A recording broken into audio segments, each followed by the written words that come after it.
Muy buenas tardes, un gusto poder saludarles. ¿Cómo están? ¿Cómo se encuentran?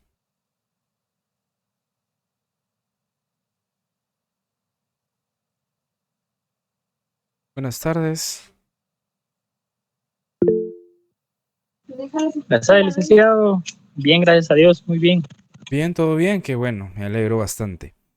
Un gusto poder saludarles. Bueno, vamos a dar inicio a este curso que es el seminario de auditoría. Va a ser un curso bastante diferente a lo que tal vez han estado acostumbrados a mi consideración. Mi nombre es Gustavo Adolfo Medina Vázquez, soy contador público y auditor, y para mí va a ser un enorme placer poder ser su catedrático en este curso del seminario de auditoría. Bien, en el curso de seminario de auditoría vamos a trabajar algunas situaciones. Este curso va a ser eminentemente práctico, ¿sí? Porque ustedes lo van a hacer práctico de esa manera. Este curso es especialmente para que ustedes puedan desarrollar, ¿sí? Y fortalecer los conocimientos que han adquirido durante los 9 semestres anteriores que han estudiado la carrera, sobre todo en el ámbito de la auditoría, ¿sí? Entonces vamos a trabajar en todas las fases, series de exposiciones. Vamos a iniciar con exposiciones acerca de las NIA, ¿verdad? Para volver a introducirnos y para volver a refrescarnos el tema relacionado con las normas de auditoría. Luego de las normas de auditoría vamos a entrar a la fase de las exposiciones de casos concretos de auditoría de estados financieros. Y para la última fase vamos van a trabajar un ejercicio completo de una auditoría de estados financieros. Entonces, desde la fase uno se les va a hacer el traslado del enunciado que se va a entregar en la fase 3, que va a ser, digamos que no va a haber evaluación, sino que su examen y su zona va a ser ese trabajo, ¿sí? No va a ser un trabajo individual, sino que va a ser un trabajo en grupo. Según tengo entendido, son seis estudiantes los que están asignados conmigo, ¿verdad? Entonces va a ser un solo grupo para la entrega del trabajo final, que va a ser una auditoría de estados financieros completa, ¿sí? Cuando se les entregue ese enunciado, pues se les van a estar dando todas las indicaciones correspondientes de qué debe de contener, cuál debe ser la estructura, etcétera, etcétera. Entonces, para que lo tomen en cuenta. Muy importante,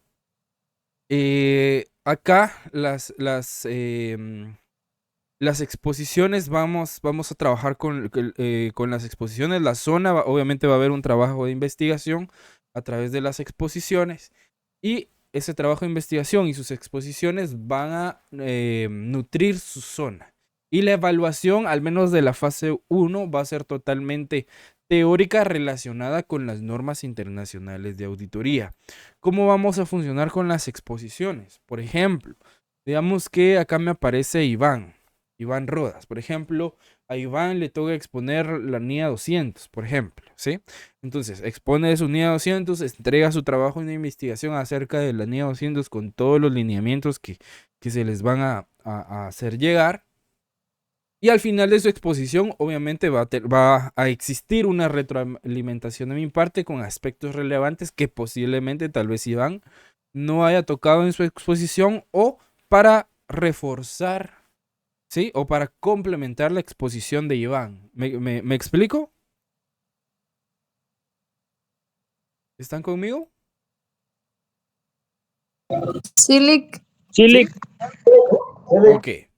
Entonces, como somos poquitos, yo sí quisiera solicitarles que los que puedan tener su cámara activa, pues que lo hagan de esa manera. Así podemos también conocernos a través de la cámara, pero podemos conocernos también. Entonces, vamos a trabajar de esa manera, ¿sí? Entonces, lo que vamos a hacer el día de hoy, lo que estoy viendo es que son seis estudiantes, si no estoy mal, los que están asignados a este seminario. Julio Fernando, Mónica, Delmi, Betsaida, Mirna y Donald.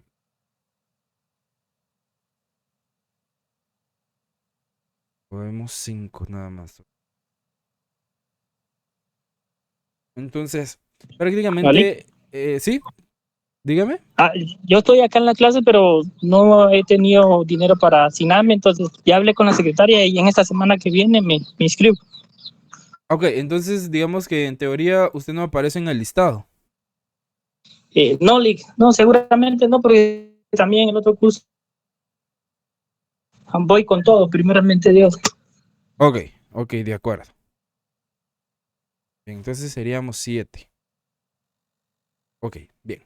Entonces, de la manera que lo vamos a trabajar es que se le va a asignar una norma a cada uno. Las exposiciones de las normas de auditoría van a ser totalmente individuales, ¿sí? A la plataforma se les van a subir los lineamientos que debe cumplir la norma. Y sobre todo, yo les voy a dar los lineamientos ahora de qué es lo que debe de contener la exposición. Las exposiciones de las normas, por lo general, la mayoría son teóricas, ¿sí? Pero en este caso, en el seminario de auditoría, ustedes deben agregar un caso práctico de la norma que les sea asignada. Por ejemplo, si a Mirna, que me aparece acá, Mirna Araceli Ramírez, se le asigna la norma 300, por ejemplo, que nos habla de la planificación de la auditoría, ¿sí? Entonces, ella nos va a exponer el contexto de la norma, nos va a exponer las cuestiones técnicas de la norma, cómo está estructurada, etcétera, etcétera, los requisitos, los lineamientos, las definiciones. Y adicionalmente, al finalizar su exposición técnica, nos va a exponer un caso práctico de una planificación de auditoría, ¿sí? Cómo se integra, qué debe contener, qué aspectos se toman en cuenta. ¿Me explico?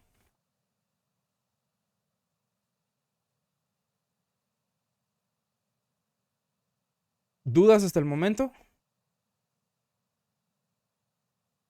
No, Lick, muchas gracias. Ok.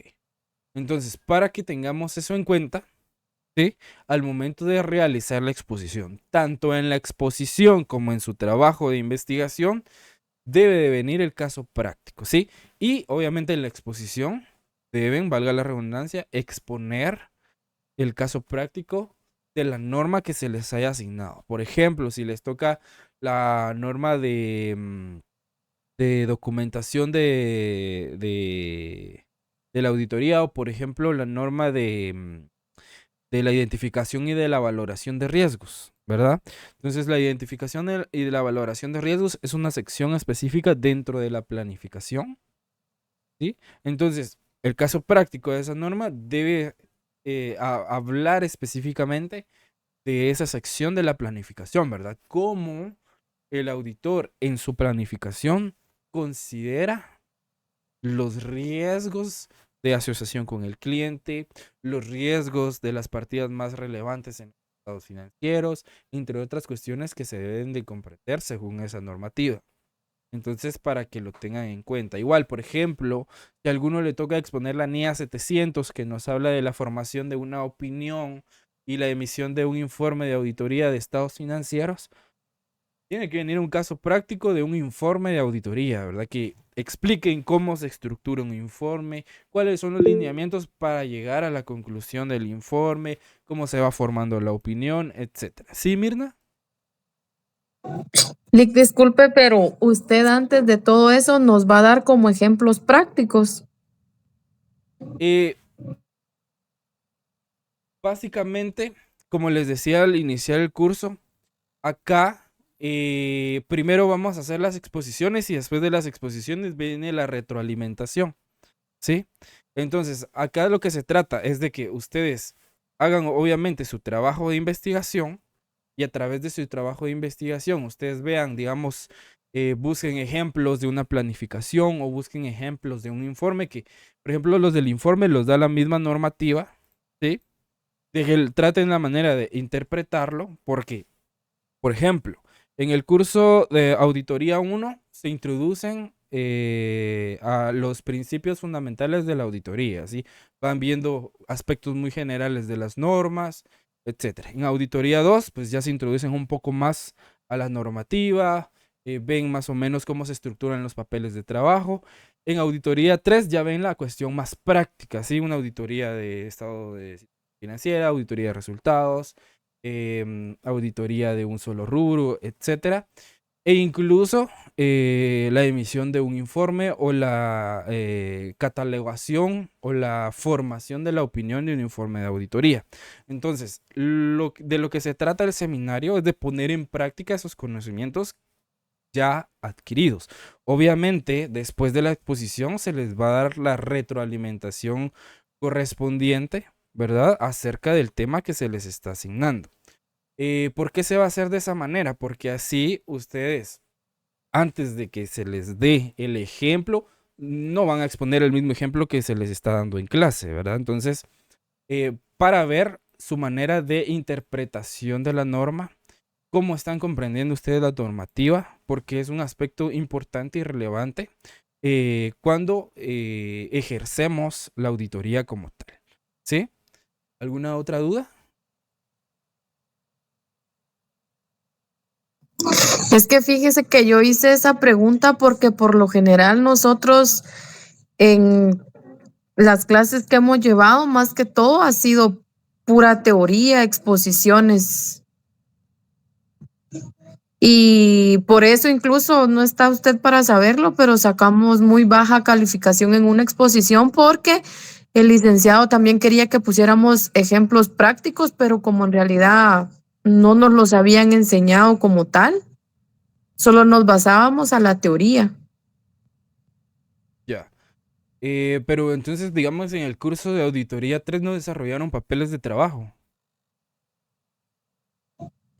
El licenciado que teníamos durante toda la fase solo dio como una retroalimentación, pero en sí nada que viéramos nosotros desde cero. Él ya tenía hecha la presentación y allí solo iba explicando, pero él decía de ahí, de ahí, de ahí, de ahí, y nos tocaba más que solo creer porque en sí desde cero no, no hicimos nada.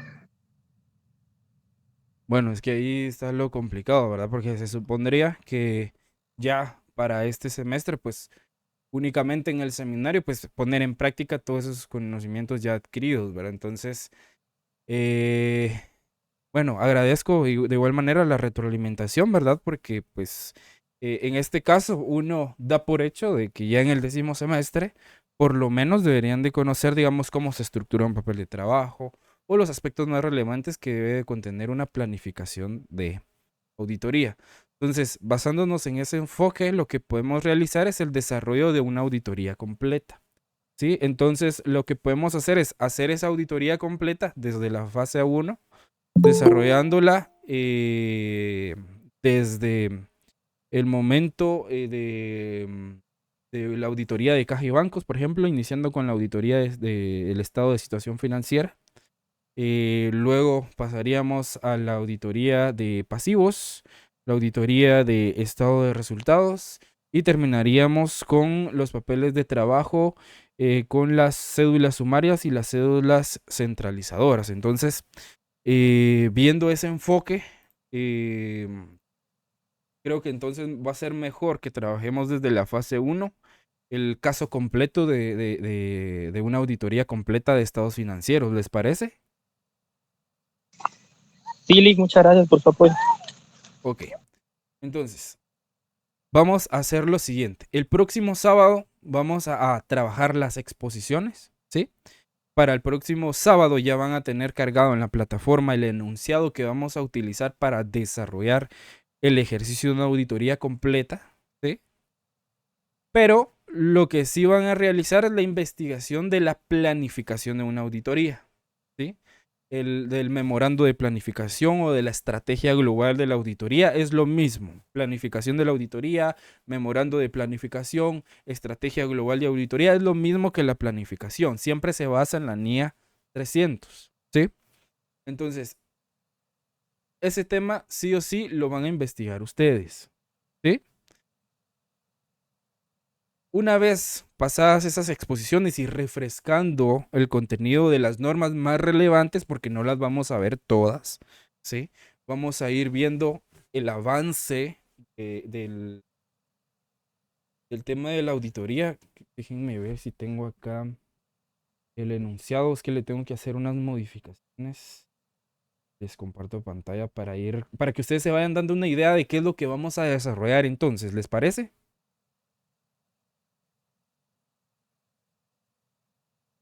De acuerdo, Lick. Muchas gracias.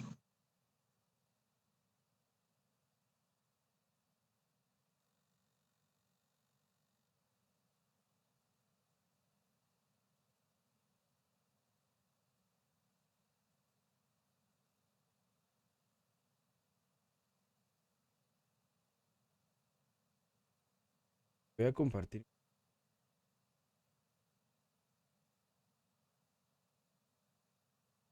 Y por favor me confirman si lo pueden visualizar.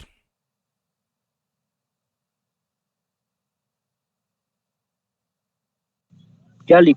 Sí, Lick. ¿Sí? Ok. Bien, este es el enunciado. El enunciado consta de 9 páginas. ¿Sí? Vamos a ver cada uno de los rubros importantes. Obviamente no nos vamos a extender o no vamos a profundizar en demasiados rubros, sino que únicamente los más relevantes que contemplan un estado financiero. ¿Sí?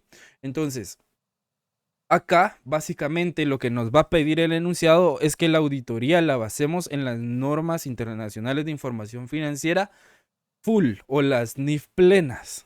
¿Sí? Que nos basemos también en las normas internacionales de contabilidad que las contempla en el mismo compendio de normas, las NIF, y que nos basemos en las normas internacionales de auditoría para llevar a cabo la auditoría. Y nos da una serie de datos y demás. Por ejemplo, vamos a leer un poco el enunciado para que vayamos contextualizando lo que vamos a desarrollar. Dice, la empresa se dedica a la producción y venta de muebles para oficina y para el hogar. Inició operaciones hace 3 años. El año anterior fue auditado por el licenciado Álvaro Arzú Escobar, auditor de reconocido prestigio a nivel nacional. Su informe fue con opinión limpia, fechado el 25 de marzo de 2021. Luego dice, se realizará la auditoría al 31 de diciembre de 2021 con los estados financieros completos. ¿A qué nos referimos con los estados financieros completos? Cuando hablamos de un conjunto completo de estados financieros, ¿a qué consideran ustedes que nos referimos? Un balance general, estado de pérdidas y el flujo efectivo. ¿Ok? Cuando hablamos de un juego completo de estados financieros completos o un conjunto de estados financieros completos, estamos hablando de los 5 estados financieros básicos. ¿Sí? ¿Y cuáles son esos 5 estados financieros? El estado de situación financiera. Sí, Iván, yo les voy a trasladar un enlace para un grupo de Telegram. ¿Sí? Y a través de ese medio, pues nos vamos a estar comunicando. El enlace se los voy a estar enviando. El curso termina a las 5:30. A las 5, si alguien me pudiera interrumpir ahí y decirme, Lick, ya son las 5, para crear el grupo y enviarles el enlace que ustedes se puedan agregar, por favor. ¿Sí? Ok. Entonces, estábamos hablando de los 5 estados financieros básicos, ¿sí? La NIF 1, que es la adopción de NIF por primera vez, nos habla de que en las empresas deben de contener en sus informes financieros por lo menos 5 estados financieros, que son los que considera la norma como los 5 estados financieros básicos. ¿Cuáles son? El estado de situación financiera ya no se llama balance general, se llama estado de situación financiera. El estado de resultados ya no se llama estado de pérdidas y ganancias, sino que se llama estado de resultados.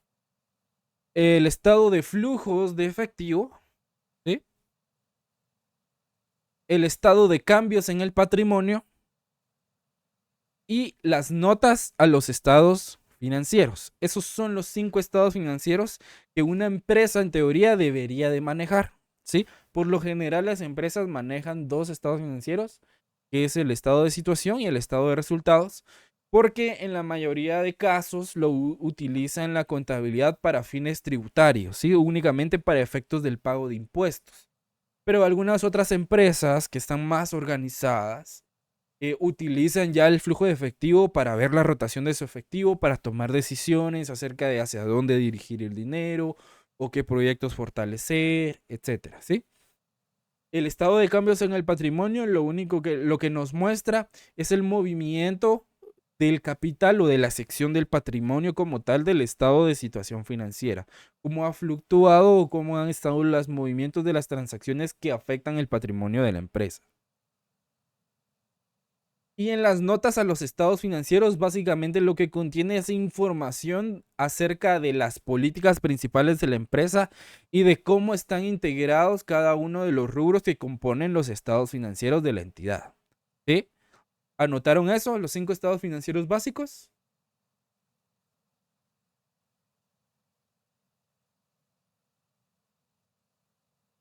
¿Alguna duda con los 5 estados financieros básicos? ¿No hay dudas? Ok. Bien. Entonces sigamos leyendo. Dice, se realizará la auditoría el 31 de diciembre de 2021 con estados financieros completos, preparados de acuerdo con normas internacionales de información financiera plenas o full NIF y normas internacionales de contabilidad que las absorbe las NIF plenas, ¿sí? Utilizando normas internacionales de auditoría. En la realización de la auditoría nos da un tipo de cambio porque muy posiblemente encontremos cifras que estén en dólares, las cuales vamos a tener que evaluar al tipo de cambio de cierre. Entonces el enunciado ya nos da el tipo de cambio de cierre. Si el enunciado no nos diera el tipo de cambio de cierre, pues vamos a tener que investigar el tipo de cambio a la fecha de cierre de los estados financieros que estamos trabajando. Luego también ya nos da el alcance de ajustes o la materialidad para realizar ajustes, que dice que el alcance para ajustes va a ser de 20,000 quetzales. ¿Qué significa esto? Que cuando yo encuentre una incorrección, un error en el cual yo deba de proponer un ajuste, me tengo que dar cuenta de que ese error, o esa inconsistencia, o esa variación, o esa incorrección material sea igual o mayor a 20,000 quetzales. ¿Sí? Por debajo de este valor, por ejemplo, 19,999.99 se va a considerar inmaterial, pero sí vamos a a tomar apunte de esos valores inmateriales y lo vamos a colocar en una cédula que se va a llamar deficiencias de control o divulgaciones obligatorias, ¿sí?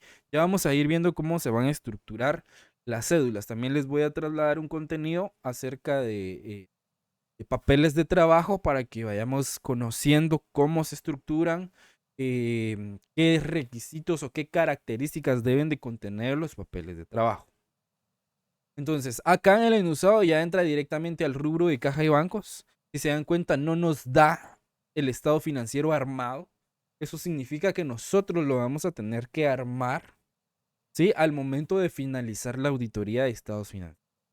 Y entonces, para este punto, nosotros ya debemos de conocer cómo se estructura un estado de situación financiera, un estado de resultados, etcétera, ¿verdad? Entonces, algún voluntario que me pueda apoyar en decirme cómo se estructura o cómo está estructurado, cuáles son los elementos que integra un estado de situación financiera o un balance general.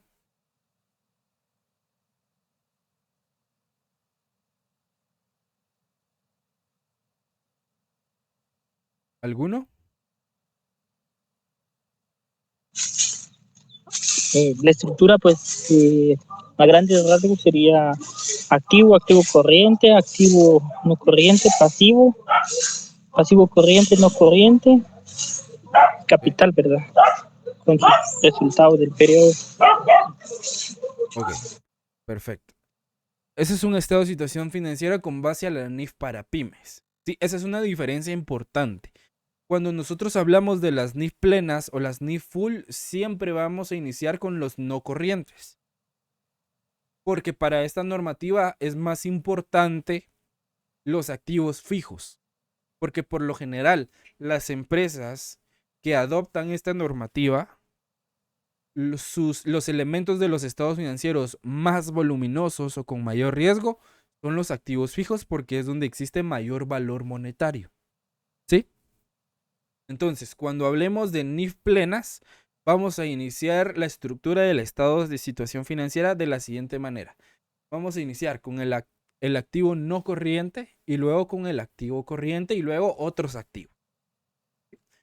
Luego tendríamos el total del activo. Luego del activo vendría la sección del patrimonio, del pasivo y el patrimonio, iniciando con el patrimonio.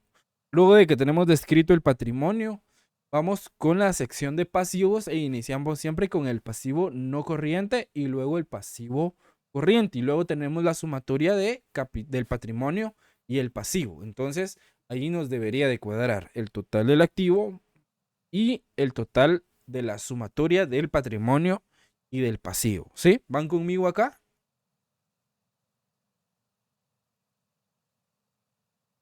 Luego, el estado de resultados. ¿Cómo se integra un estado de resultados o cuál es la estructura de un estado de resultados?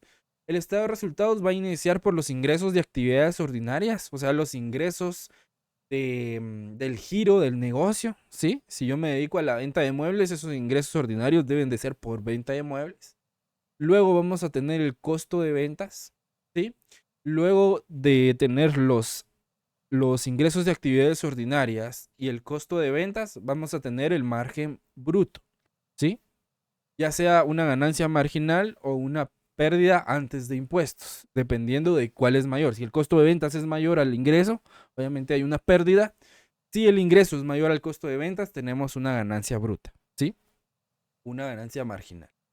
Luego de determinar esa ganancia marginal o esa ganancia bruta, tenemos la sección de los gastos de operación que se divide en los gastos de distribución, que son los gastos de la sala de ventas o del departamento de ventas.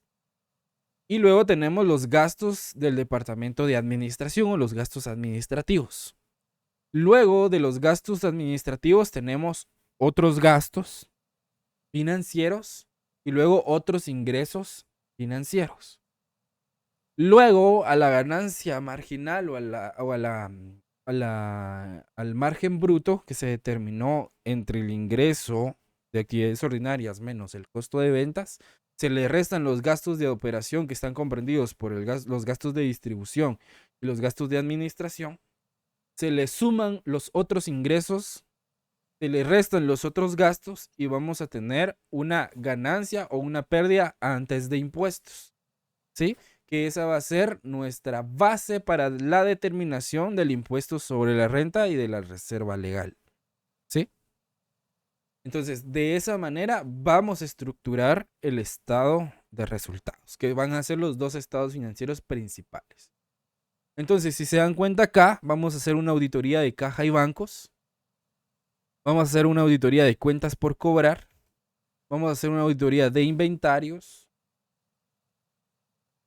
Vamos a hacer una auditoría de inversiones, auditoría de propiedades, planta y equipo, auditoría de activos intangibles, auditoría de pasivos, de eventos subsecuentes o hechos posteriores, que eso lo menciona las NIA, la auditoría de resultados o del estado de resultados. Y acá hasta el final ya nos dice que los programas de auditoría, se le pide programas de auditoría, cédulas centralizadoras, sumarias y analíticas, ajustes financieros y ajustes fiscales, cálculo del impuesto sobre la renta diferido, análisis de la opinión, asumiendo lo siguiente: si aceptan los ajustes, no aceptan los ajustes, y la elaboración del informe de auditoría de ambas opciones, ¿sí? De ambas opiniones. Entonces, básicamente, acá en este enunciado estaríamos tratando todo lo relacionado a una auditoría completa, ¿sí? ¿Estamos claros ahí lo que vamos a desarrollar así en términos muy generales? Sí, sí. Ok. Bien, entonces, teniendo eso en cuenta, ¿sí? El próximo sábado vamos a tener sábado de exposiciones de las normas. ¿Para qué? Para refrescar conceptos, refrescar lineamientos de las NIAs principales, ¿sí? Las exposiciones van a ser totalmente individuales, ¿sí? Y todos van a pasar a exponer en el mismo periodo, ¿sí? Entonces, Nos vamos a conectar a las 4 en punto y a las 4:05 lo más tarde vamos a iniciar con el periodo de exposiciones. Máximo, posiblemente de 15 a 10 minutos cada uno. ¿Sí, Iván? Me confundí. Perdón. ¿Sí? ¿Estamos claros ahí con la instrucción? De 10 a 15 minutos para exponer. Correcto. De igual forma, con la NIA o con la norma que les toque, por favor, si encuentran un caso práctico o un ejemplo práctico de la normativa, agréguenlo dentro de su exposición, ¿verdad? Eso no le va a quitar ni le va a poner, porque independientemente de que si lo exponen de manera adecuada o no, para eso estamos en este curso, ¿sí? Si lo exponen de manera inadecuada, ok, está bien, pero acá se les va a dar la retroalimentación de cuál debería de haber sido la interpretación adecuada o cómo se debió abordar el ejemplo. ¿Sí, Iván? Licenciado, ¿usted nos va a compartir ahorita o siempre va a ser sobre la mía 300? No, yo les voy a decir qué norma va a exponer cada uno. Gracias. ¿Sí? ¿Alguna duda a los demás? No, licenciado. Entonces, vamos a asignar de una vez las normas, si gustan.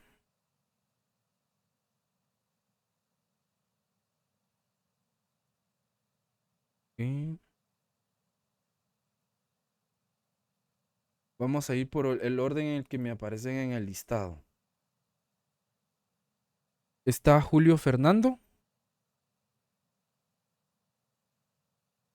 Licenciado. Ok.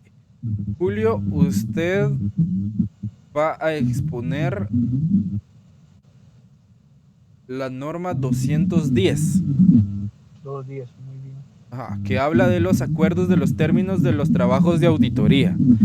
Acá en esta norma tiene que ver las actividades preliminares a la aceptación de un trabajo de auditoría, ¿sí? Lo que uno debe de tomar en cuenta antes de aceptar el trabajo con un cliente, ¿sí? Entonces, si usted encuentra un ejemplo, un caso práctico de una carta de entendimiento con el cliente o de los acuerdos preliminares antes de la aceptación del trabajo de una auditoría, como por ejemplo la propuesta de servicios profesionales, la carta de entendimiento o la carta de aceptación del trabajo de auditoría, que pueden ser los dos ejemplos que entran dentro de esa normativa. ¿Sí? ¿Estamos claros? Sí, así es. Ok. Luego me aparece acá en el listado Mónica. ¿Está Mónica acá? Sí, Lick. Ok, perfecto, Mónica. Mónica, con usted vamos a asignar la norma.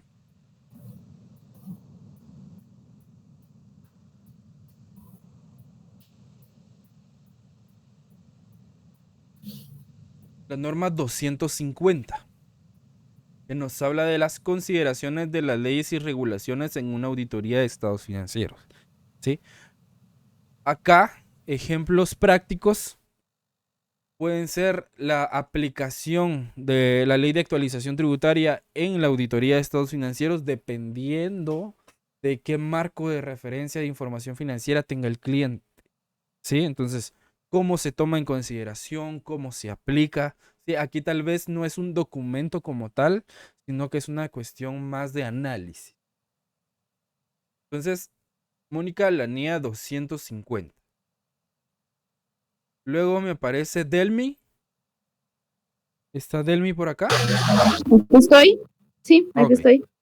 ok, es que me aparece con otro nombre. Ok, perfecto, Delmi. Delmi. Usted va a exponer la norma 300, la planificación de una auditoría de estados financieros. Entonces ahí, si encuentra un ejemplo de alguna planificación, excelente, o por lo menos un checklist de qué es lo que debería de contener la planificación de una auditoría. ¿Estamos claros ahí? Sí, gracias. Ok. Luego, Bertsaida de Jesús está acá. ¿No?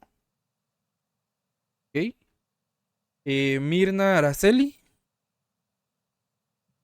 Sí, aquí estoy. Ok. Con usted vamos a asignar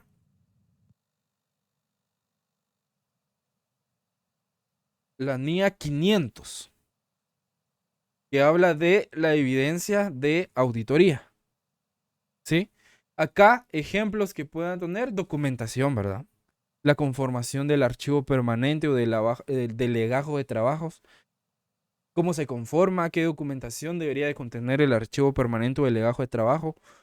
Por ejemplo, dentro de la evidencia de auditoría o el archivo permanente o el legajo de trabajo va incluida la planificación, va incluida la carta de entendimiento con el cliente, va incluida los términos de referencia del cliente, van incluidas la propuesta de servicios profesionales, incluso pueden ir incluidos el acta constitutiva de la empresa a la que se le va a hacer auditoría, la patente de comercio de la empresa a la que se le va a hacer auditoría, o sea, documentación relevante para documentar el proceso de la auditoría, ¿sí? ¿Estamos claros ahí? Sí, Lick. Ok, entonces les estoy dando así unos ejemplos generales como para que se den una idea de qué es lo que pueden buscar como ejemplo, ¿sí?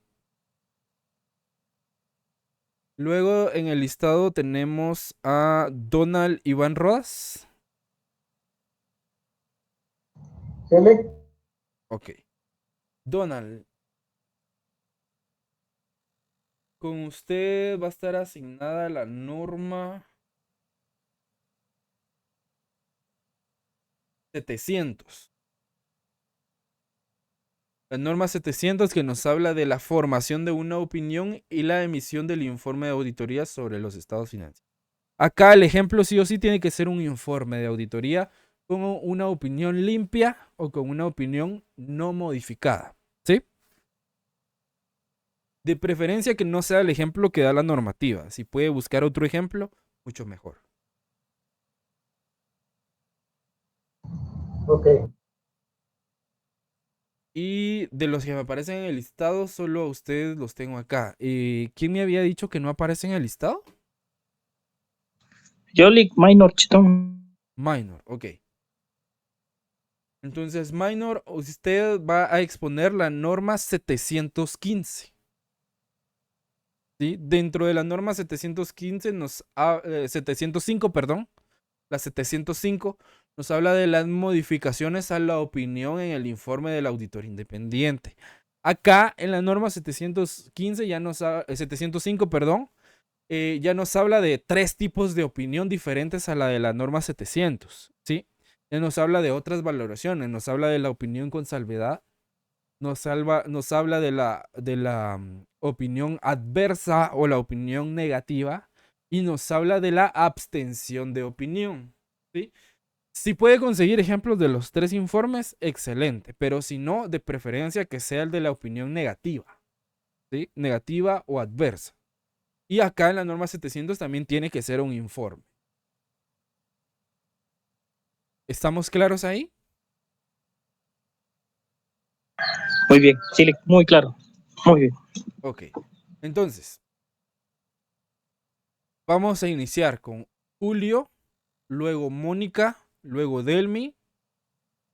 Betsaida pues no se conectó el día de hoy. Mirna, luego Donald y por último Minor, ¿sí? Ese va a ser el orden de las exposiciones. Si digamos tenemos 15 minutos para cada uno, seríamos 1, 2, 3, 4, 5, 6. ¿Cuántos minutos serían?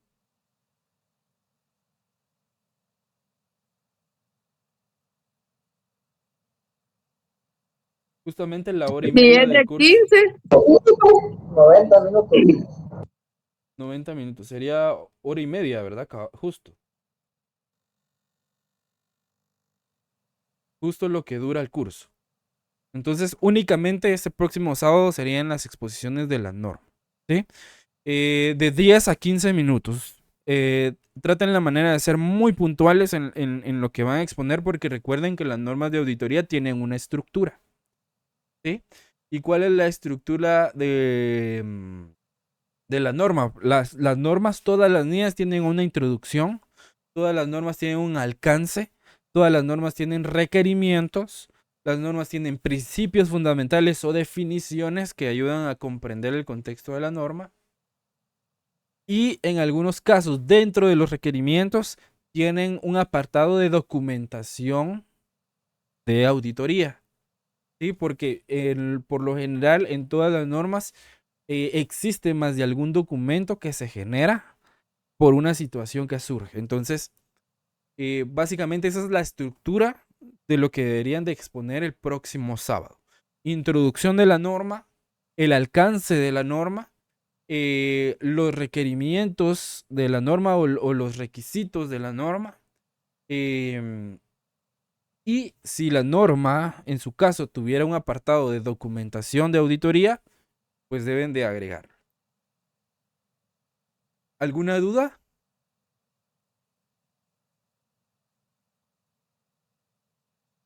¿Aplica algún tipo de formalidad? Perdón, tal vez no la escuché. Eh, por ejemplo, yo voy a exponer, ¿verdad? Con alguna presentación de PowerPoint. ¿Algún PDF adicional? No, solo el material para exponer. No, en la plataforma sí, por favor, en la plataforma subir su presentación en formato PDF. Sí, igual su trabajo de investigación. Yo les voy a dar los lineamientos, por ejemplo, déjenme ver si aquí tengo los lineamientos para la...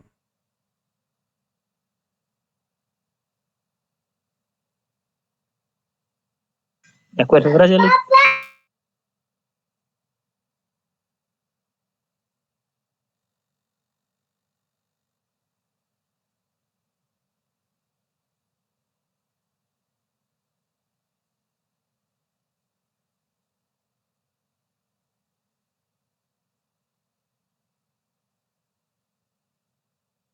Ok. Les voy a compartir pantalla.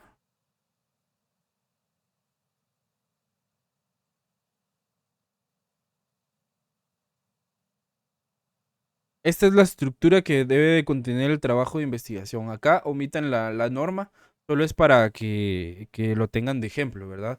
Obviamente yo les voy a subir este documento ya con las instrucciones acorde a la normativa que se les asignó a cada uno.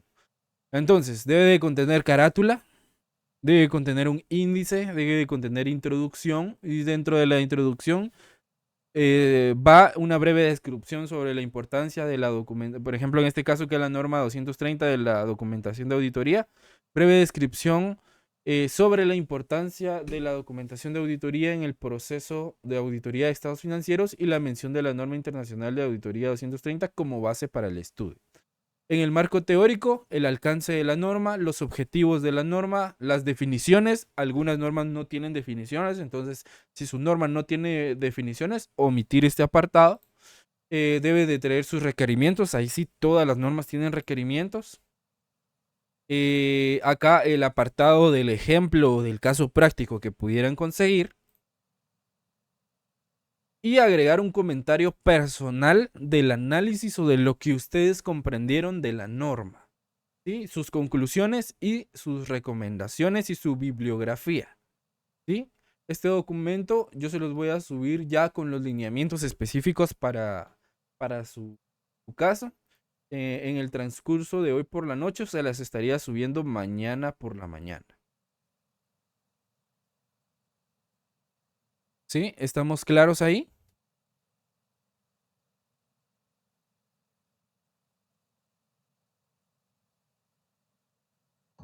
Sí, Indicaciones importantes. Para el trabajo es fundamental cumplir con todos los lineamientos establecidos con las normas APA. ¿Sí? Correcta utilización de las citas bibliográficas y de las referencias. Y de que el documento se suba totalmente en formato PDF, tanto su presentación para la exposición como su trabajo de investigación. Acá unos lineamientos basados en APA, únicamente lo que no está basado en APA va a ser el tipo de letra, porque en lo personal a mí no me gusta utilizar el Times New Roman, entonces eso es lo único que le vamos a cambiar. Vamos a utilizar el tipo de letra, perdón, Arial 12, ¿sí? Y con los márgenes que establece APA, que son los de 2.54 en todos los márgenes. Un mínimo de hojas, acá no va a quedar establecido un mínimo de páginas, acá va a ser las páginas que ustedes consideren necesarias y que aporten a su trabajo de investigación. Y también se les va a asignar la fecha de entrega, que va a ser el día viernes. Día viernes 28 hasta las 11:55 van a tener para poder subir su presentación y su trabajo de investigación. ¿Sí? Si se dan cuenta, no es un trabajo de investigación muy largo, son aspectos muy puntuales como el alcance, el objetivo, las definiciones, los requerimientos, el ejemplo, ¿sí? Y su comentario personal. ¿Sí? No es algo que se vaya a extender tanto porque únicamente lo que vamos a buscar es introducirnos y recordar los conceptos básicos de las normas, o por lo menos de las normas más importantes. ¿Estamos claros? ¿Alguna duda? Clic, perdone, las normas serían la zapa séptima, ¿verdad? Sí. El trabajo bien justificado, interlineado 1.5. Si ustedes hacen copy-paste de alguna página o extraen información de algún documento, por favor, citar al autor. ¿Sí? Toda la referenciación bibliográfica correspondiente debe de cumplir con los lineamientos de las normas APA. ¿Alguna duda?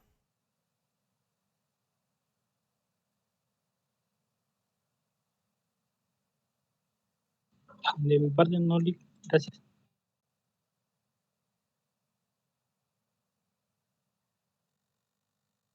Bien. Entonces, si no hay más dudas, yo les voy a estar subiendo estos archivos ya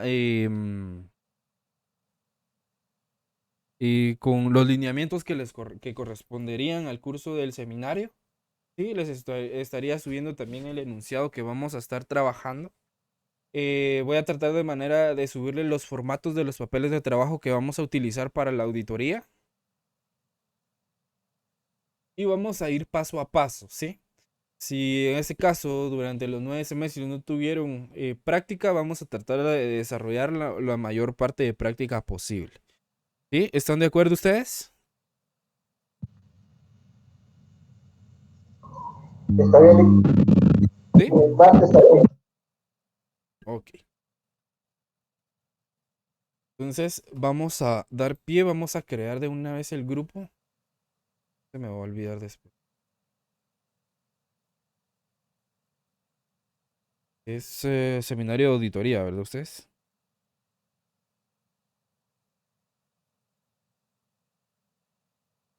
Sí,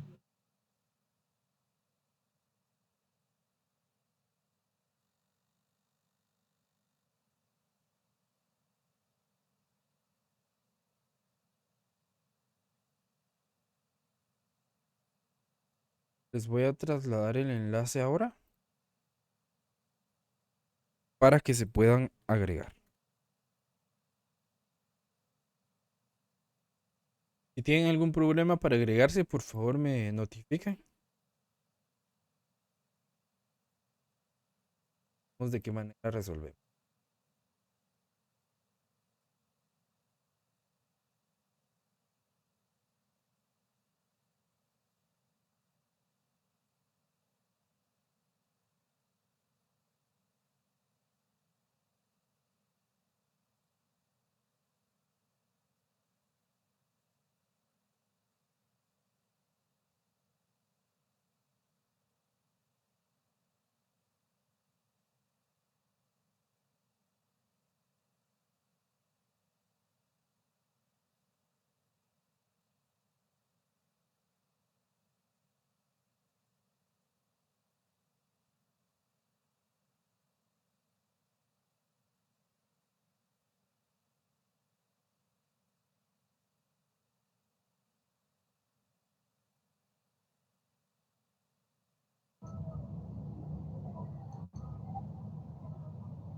Ok, bien. ¿Se pudieron agregar al grupo? ¿No me deja ingresarle? No les deje ingresar. Voy a volver a enviar el enlace.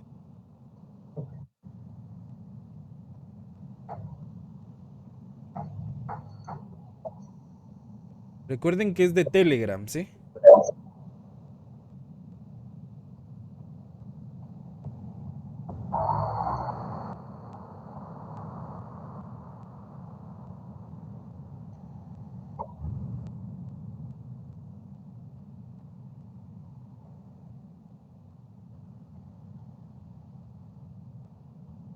¿Logran ver pantalla? Sí. Ok. Nos vamos a entrar, vamos a empezar con un poquito de introducción al mundo práctico de la auditoría,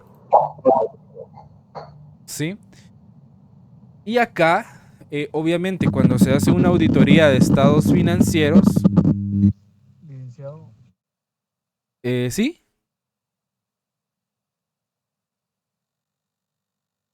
Perdón, tiene desactivado el micrófono, no sé quién iba. licenciado, Sí, Julio le habla. sí, Que dígame. fíjese que no está muy bueno y a la hora que le doy clic en el link no me carga, entonces voy a intentar al rato. Ok, de acuerdo. De igual manera, el enlace se los voy a cargar en la plataforma, ¿sí? Para que ustedes puedan agregarse. También yo trato la manera de intentar dejar grabadas las clases. Y entonces, por si ustedes tienen algún fallo de internet y lo saca del Google Meet, etcétera, vamos a tratar la manera de subir las grabaciones a un canal de YouTube para que ustedes puedan tener acceso a las grabaciones, ¿sí? Ok. Entonces, para adentrarnos al mundo práctico de la auditoría de estados financieros, debemos de conocer conceptos básicos y conceptos fundamentales. Uno de ellos es la evidencia de auditoría, en la que nos habla la NIA 500. La evidencia de auditoría, la NIA 500 la define, como lo dice acá, que es la información obtenida por el auditor para llegar a conclusiones y con base a eso poder emitir una opinión. O sea que cuando nosotros hablamos de emitir una opinión, nos vamos a referir al informe o al dictamen que entregamos al cliente al finalizar el proceso de la auditoría, ¿sí? Entonces, nosotros no podemos emitir una opinión si nosotros no tenemos la documentación que respalde esa opinión. Por ejemplo, si nosotros estamos dando una opinión limpia, debemos de tener toda la evidencia y toda la documentación que respalde lo que estamos diciendo, de que la empresa cumple en todos sus aspectos materiales de conformidad con las normas internacionales de información financiera, por ejemplo, ¿sí? O cumple de conformidad con la ley de actualización tributaria, ¿sí? Y que cumple en el marco de imagen fiel en todos sus aspectos materiales, por ejemplo. Entonces, nosotros debemos de tener la evidencia, las pruebas y los papeles de trabajo que nos ayuden a sustentar la opinión que nosotros vamos a dar al finalizar la auditoría. ¿Y cómo se obtiene la evidencia de auditoría? Dice que la información a obtener en la auditoría se obtiene por medio de procedimientos de auditoría, solicitando documentación a la administración. Incluso el mismo auditor realiza algunos documentos que deja como evidencia, etcétera, ¿verdad? Entonces, ¿y qué tipo de pruebas existen? Tenemos pruebas de cumplimiento y tenemos pruebas sustantivas, tenemos pruebas analíticas y tenemos pruebas de detalle. ¿Qué son las pruebas de cumplimiento? Las pruebas de cumplimiento nos dice que ayudan a verificar que los controles existan y que los controles funcionen. En este caso solo van a probar controles y no se van a probar cifras. Cuando hablamos de pruebas de cumplimiento, básicamente nos estamos refiriendo a evaluar el control interno de la empresa, ¿sí? Que cumplan con las normativas internas, que cumplan con los procesos, con la burocracia, digámoslo de esa manera, que tiene establecida la entidad, porque todas las empresas tienen reglamentos internos, tienen códigos de conducta. Entonces, cuando hacemos pruebas de cumplimiento, como dice acá, evaluamos controles y no evaluamos cifras. Por ejemplo, si estamos haciendo una auditoría de inventarios y estamos haciendo una prueba de cumplimiento, únicamente vamos a verificar que lleven un control de inventarios, que lleven un formato, un Cardex, que lleven una planilla de Excel, etcétera, ¿verdad? A eso me refiero cuando hablamos de pruebas de cumplimiento. No evaluamos como por ejemplo la cantidad de productos o cuánto cuesta los productos, etcétera. Únicamente evaluamos controles en las pruebas de cumplimiento. Luego nos dice que las pruebas de cumplimiento no se pueden aplicar solas, ¿sí? Para las pruebas de cumplimiento debemos agregar cédulas analíticas y pruebas de detalle, que ya vamos a ver qué son las pruebas analíticas y cuáles son las pruebas de detalle. También nos dice, por ejemplo, en la cuenta de clientes, ¿qué pruebas de cumplimiento se pueden aplicar? Por ejemplo, se puede aplicar la investigación del cliente antes de conceder un crédito, ¿sí? Que el cliente cumpla con ciertos requisitos de liquidez para que la empresa tome en consideración brindarle un crédito, ¿sí? Que incluso los clientes se pueden categorizar, cliente A, cliente B, cliente C, ¿verdad? Y dependiendo de la categoría se le otorga un nivel de crédito. ¿Me explico? ¿Van conmigo? ¿Vamos comprendiendo, jóvenes? ¿Sí? Ok. Chile, Ok. Entonces, a eso nos referimos con las pruebas de cumplimiento. ¿Qué otra prueba de cumplimiento podemos aplicar? Por ejemplo, cuando auditamos caja chica. Sí, una prueba de cumplimiento es que el encargado de la caja chica tenga el documento que respalde que él es el encargado de administrar y de gestionar el fondo de la caja chica. ¿Sí? Esa es una prueba de cumplimiento. ¿Por qué? Porque únicamente estamos evaluando el control de que cumpla con ese requisito. ¿Me explico? Luego tenemos las pruebas sustantivas. En las pruebas sustantivas nos dice que acá en las pruebas sustantivas probamos saldos y detectamos incorrecciones materiales. Cuando hablamos de incorrecciones materiales, ¿a qué nos referimos, jóvenes?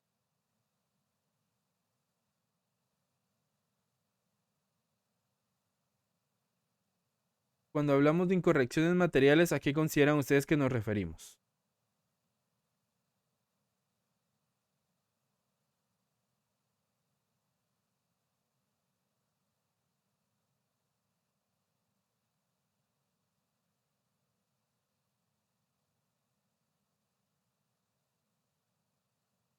¿Jóvenes? Podría llamarse que son aquellos errores que se pueden identificar en la información. Ok. ¿Alguien más? y son aquellos, las incorrecciones son todos aquellos errores u omisiones que afectan gradualmente pues los resultados de o la información a revelar, perdón. Correcto. Básicamente, son las incorrecciones materiales que también son conocidas como errores materiales, ¿sí? Entonces, cuando hablamos de incorrección nos vamos a referir a un error. Y cuando hablamos de material, significa que puede ser un error significativo, ¿sí? O que pueda afectar de una manera considerable los estados financieros. Entonces, las incorrecciones materiales van a ser todos aquellos errores o inexactitudes en los estados financieros que individualmente o de manera conjunta puedan afectar de manera significativa la toma de decisiones económicas de los usuarios de la información financiera, ¿sí? Entonces, esas incorrecciones pueden surgir por diversas razones. Por ejemplo, errores contables, omisiones, fraudes, interpretaciones incorrectas de los principios contables que se aplicaron, entre otros, ¿sí? Entonces, en el contexto de una auditoría, el auditor se debe preocupar principalmente por identificar y por evaluar las incorrecciones materiales o los errores materiales, porque estos pueden impactar la imagen fiel y la confiabilidad de los estados financieros. Cuando hablo de imagen fiel me refiero a la estructura de la información financiera, ¿sí?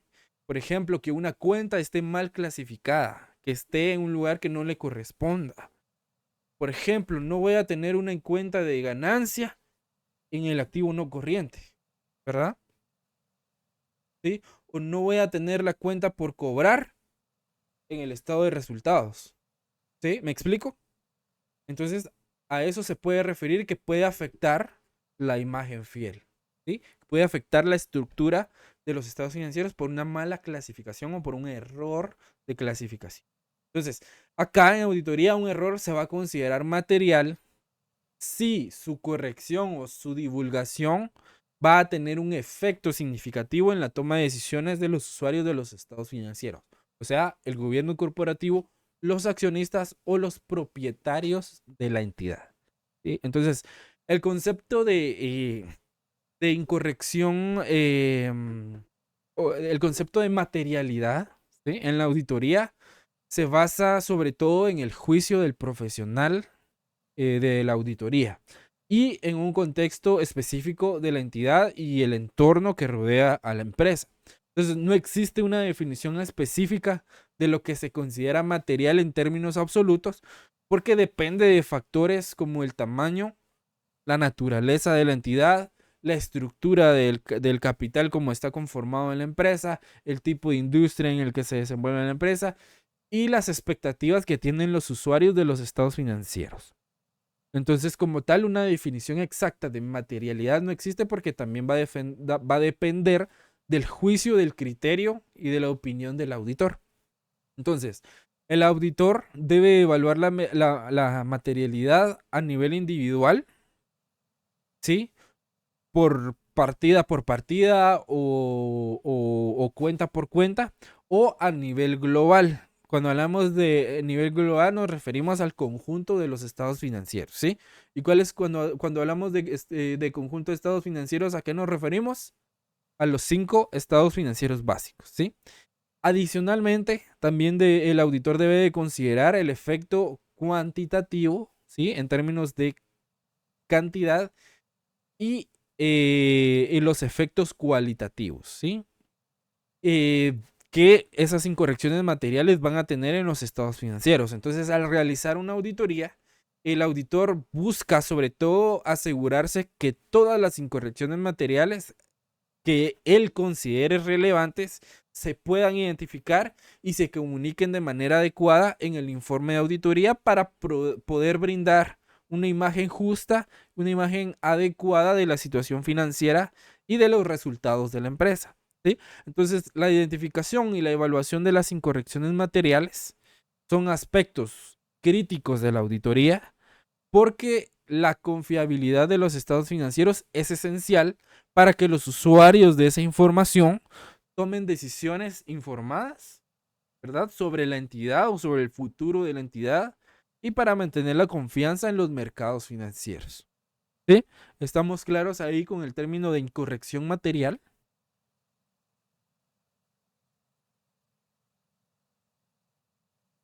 ¿Comprendimos qué es incorrección material?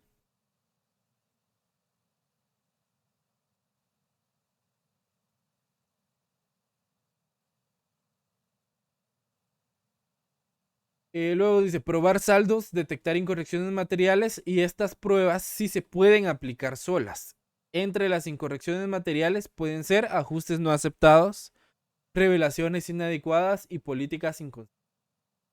¿A qué nos referimos con ajustes no aceptados? Que el auditor identificó una incorrección material, propuso un ajuste, ¿sí?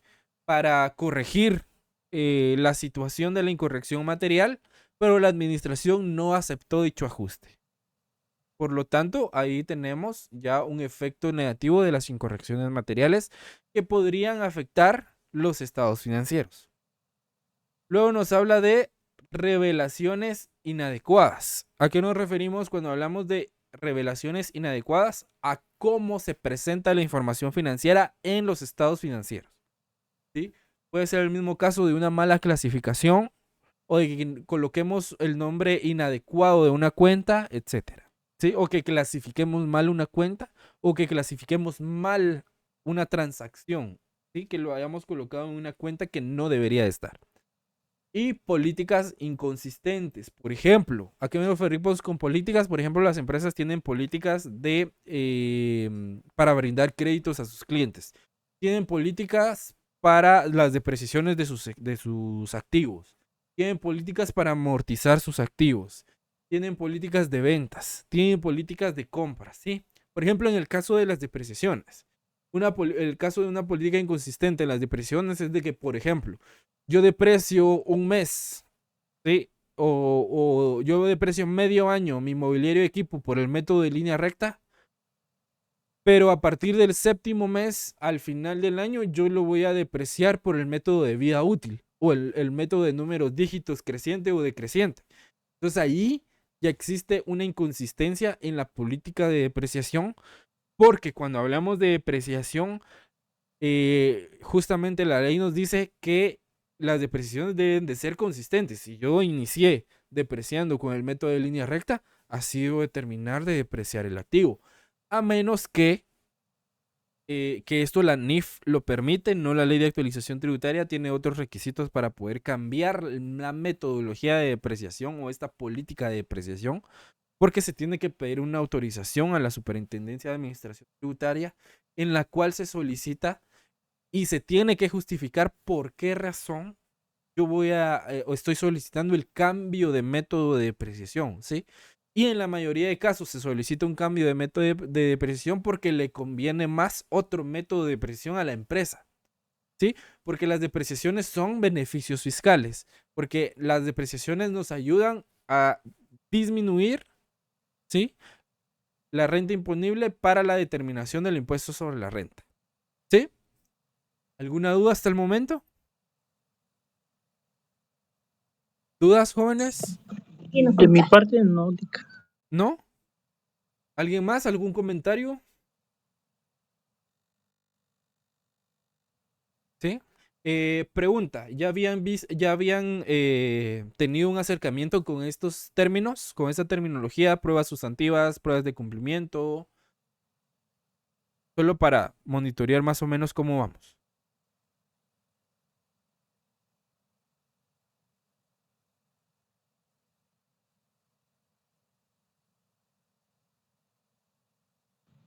Bien, sí lo vimos. ¿Sí? Ok. Sí, por ejemplo, sí. Ok. Entonces, acá vamos a profundizar un poco más, ¿sí? Porque como vamos a entrar a realizar una auditoría de estados financieros completos, entonces estos términos nos los debemos de saber de memoria, ¿sí? Debemos de entender cuándo vamos a aplicar una prueba de cumplimiento, cuándo vamos a aplicar pruebas sustantivas, cuándo vamos a aplicar una prueba analítica, cuándo vamos a hacer pruebas de detalles. Incluso hay pruebas sustantivas analíticas, ¿sí? Hay pruebas analíticas de detalle. Entonces, hay una serie de combinaciones que se pueden dar dependiendo del caso también de la auditoría. Bien. Entonces, ¿entendimos las pruebas sustantivas?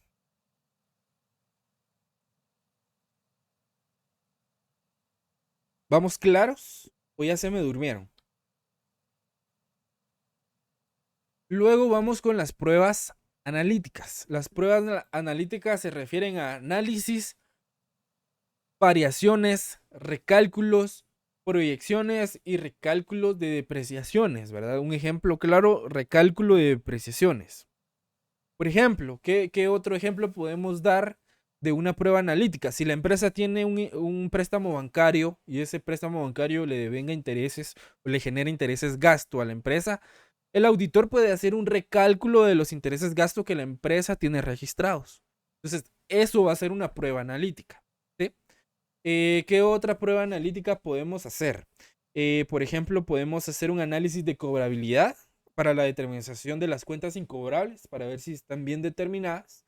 Eso también es una prueba analítica porque vamos a detallar o vamos a determinar la morosidad de los clientes, por ejemplo, ¿sí?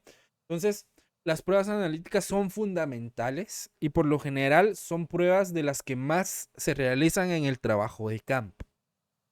Luego tenemos las pruebas de detalle.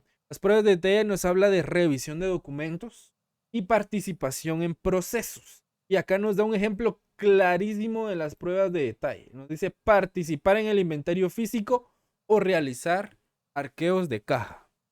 ¿Sí? Cuando participamos en el inventario físico, nosotros tenemos que estar bien pendientes, ¿verdad? Ustedes de cómo cuentan los productos, solicitar con anticipación los listados de los Cardex, los listados de bodega, los controles, etcétera. Entonces, para que podamos llevar un control adecuado de la revisión física del inventario y poder determinar si existe algún faltante o algún sobrante. Por ejemplo, se puede dar el caso que en algunas empresas simulen ventas, ¿sí? Facturen algún producto, pero el producto nunca ha salido de bodega. ¿Me explico? Entonces, eso sería una simulación de las ventas. Algunos vendedores hacen ese tipo de transacciones porque algunos vendedores ganan por comisión, ¿sí? Entonces, facturan su venta, nunca sale de bodega y después que ya le pagaron la comisión, anulan la factura, como que les anularon el pedido, ¿verdad? Entonces son situaciones en las cuales el auditor debe de estar totalmente pendiente, ¿sí? Debe de previsualizar o de anticipar ese tipo de situaciones, ¿sí? Como dice el dicho de los auditores, piensa mal y acertarás. Entonces, siempre hay que ir o tratar de ir un paso por delante de las personas a las que se les va a realizar una evaluación. Otro ejemplo que nos menciona acá, que es clarísimo, es la realización de los arqueos de caja. Cuando uno va con el encargado de la caja chica, le pide el conteo del efectivo, las facturas que tiene para cuadrar el saldo o el monto o el fondo asignado de la caja chica, ¿verdad? Entonces, esas son pruebas de detalle. ¿Alguna duda con las pruebas? ¿Con los tipos de prueba?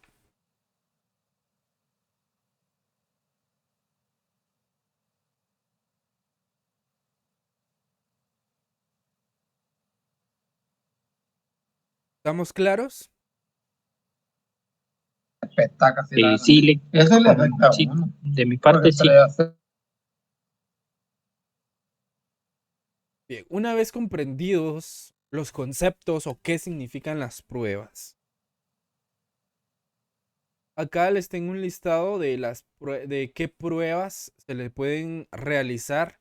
Son las pruebas más comunes, ¿verdad? Ustedes, hay un sinfín de pruebas que se pueden realizar, pero estas son las más comunes y que en su mayoría vamos a ver en el desarrollo de la auditoría de estados financieros. Por ejemplo, en la cuenta de caja y bancos, una prueba de cumplimiento en caja y bancos va a ser la elaboración de conciliaciones bancarias y que tengan firmas autorizadas. Únicamente verificación de que cumplan con estos lineamientos, ¿sí? Una prueba analítica para la cuenta de caja y bancos, recálculos de intereses y de diferencial cambiario, ¿sí? Entonces aquí, como les decía, si tenemos un préstamo bancario, recalculamos intereses gasto.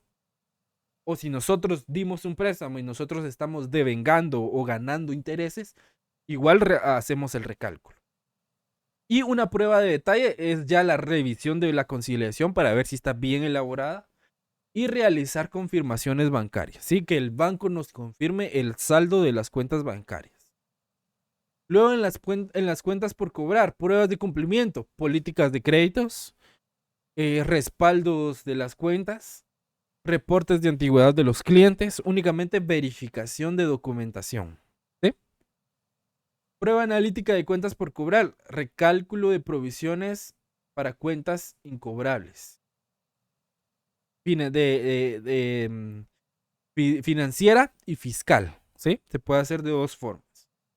Y acá también se puede determinar si existe diferencial cambiario, sobre todo si hay clientes del exterior.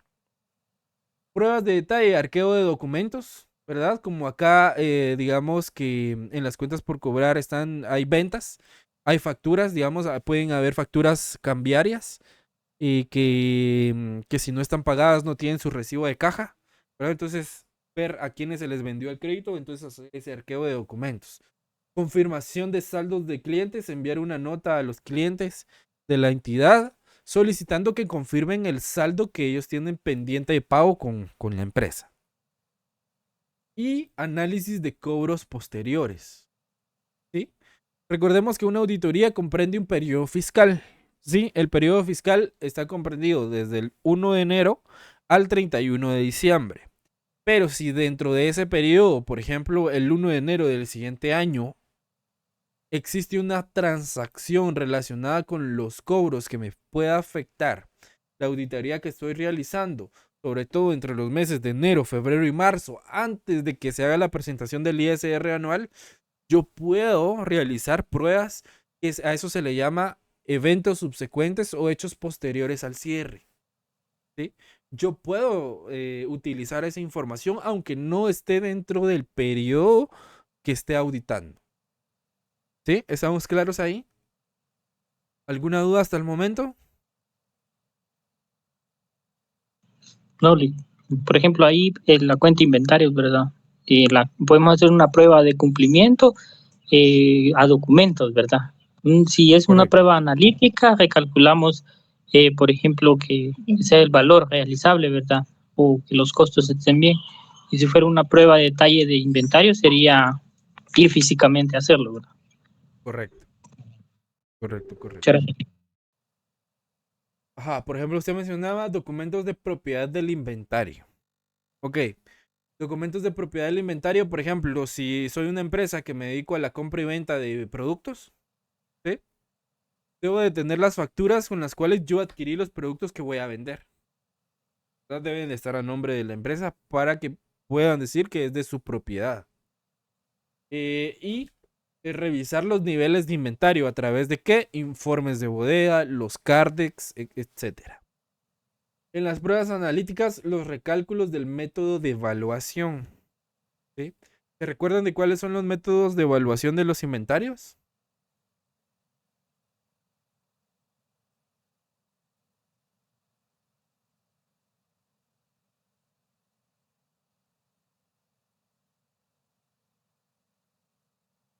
Jóvenes, ¿se recuerdan de los métodos de evaluación de inventario? ¿Será esto, licenciado, el WEBS, PEPS? No, Correcto, correcto, correcto. un costo promedio, ¿verdad? Exacto. El PEPS, el WEBS y el promedio ponderado o el costo promedio. ¿Sí? Entonces, el WEBS ya no se utiliza. En Guatemala está totalmente prohibido por SAT a través de un acuerdo de directorio que el método WEBS sea utilizado porque sirve para tergiversar cuestiones en el inventario. Y además perjudica la rotación del inventario, porque ¿qué significa el WEBS? Último en entrar, primero en salir. Y los productos que entraban de primero, que eran los más antiguos, se quedaban rezagados. ¿Sí? Y eso genera pérdidas porque el producto se vuelve obsoleto. Más si son productos que tienen una fecha de vencimiento o que si con el movimiento se sufren un desgaste muy severo. ¿Sí? Entonces, los métodos autorizados que se pueden utilizar y que deben de ser consistentes es el método PEPS, que es primero en entrar, primero en salir, y el promedio ponderado o costo promedio. ¿Sí? Cualquiera de esos dos métodos se pueden utilizar. Debe de estar reportado a SAT uno de los dos y debe de ser consistente. No se puede cambiar de un año para otro ni de un mes para otro. Luego tenemos el recálculo del valor neto realizable. ¿Uno de ustedes sabe de qué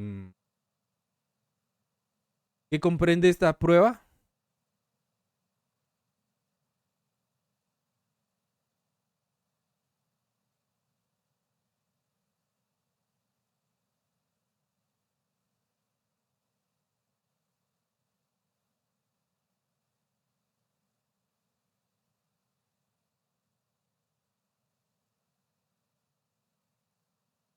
Si no la conocen, no tengan pena. Acá estamos para aprender. ¿Sí?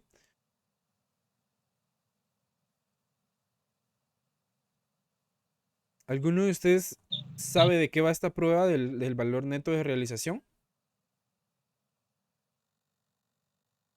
Al menos yo no. ¿No? Ok, perfecto, gracias. Acá no tengan pena de preguntar ustedes. Si no conocen alguno de los conceptos que estamos viendo acá, para eso estamos acá. ¿Sí? Así como ustedes tuvieron la valentía de poder indicarme de que en cursos anteriores pues no habían tenido una parte práctica, ¿verdad? De esa misma manera, si no conocen algún concepto de los que estamos tocando acá, ustedes sin ninguna pena pueden hacer su consulta y yo con todo gusto les voy a estar tratando de resolver de la mejor manera posible las dudas que tengan, ¿sí? Para eso estamos acá, para poder resolverles las inquietudes que les vayan surgiendo y sobre todo estamos acá para aprender. Este es un ambiente seguro.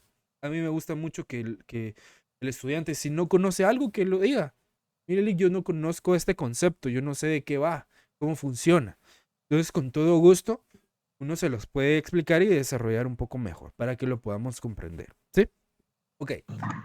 Gracias.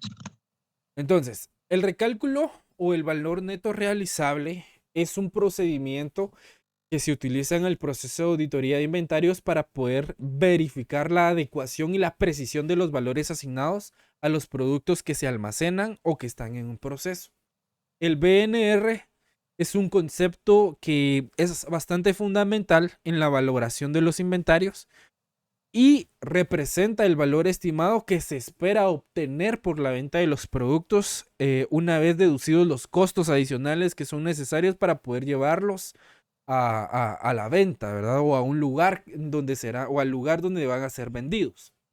El procedimiento del recálculo del BNR implica revisar y validar las estimaciones utilizadas por la empresa para poder determinar los valores del inventario, ¿sí? O sea que nos sirve el método de evaluación para poder determinar el BNR.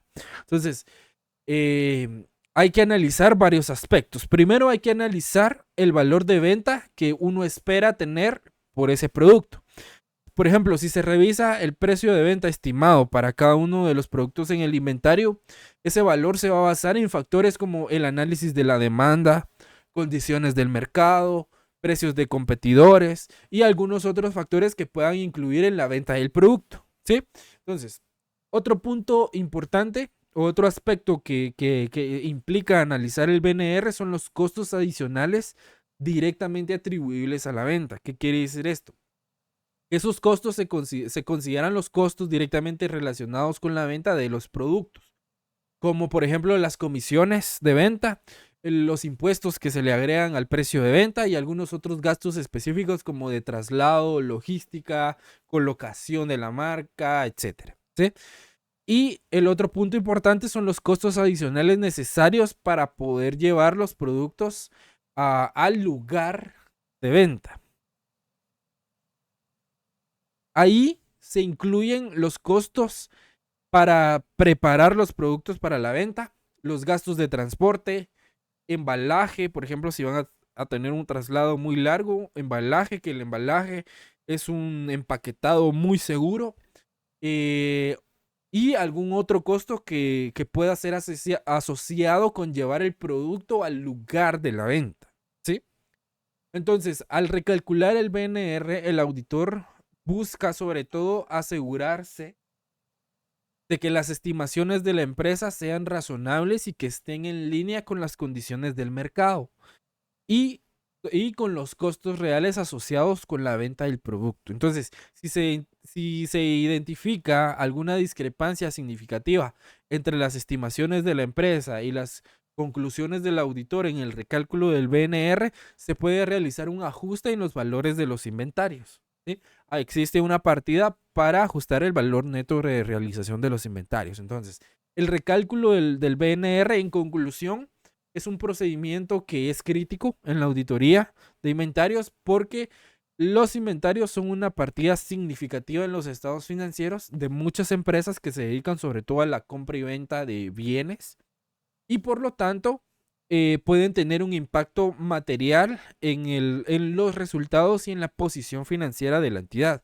Entonces, un recálculo preciso del BNR nos va a asegurar que los estados financieros presenten una imagen fiel, ¿sí? Y justa de la situación financiera de la empresa en relación con sus inventarios. Entonces, en palabras muy coloquiales, el recálculo del valor neto realizable es como determinar el precio del mercado de mi inventario, ¿sí?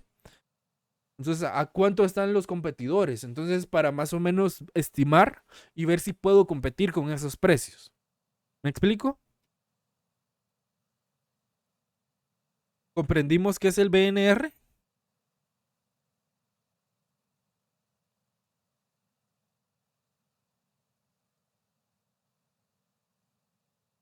¿Estamos claros, jóvenes?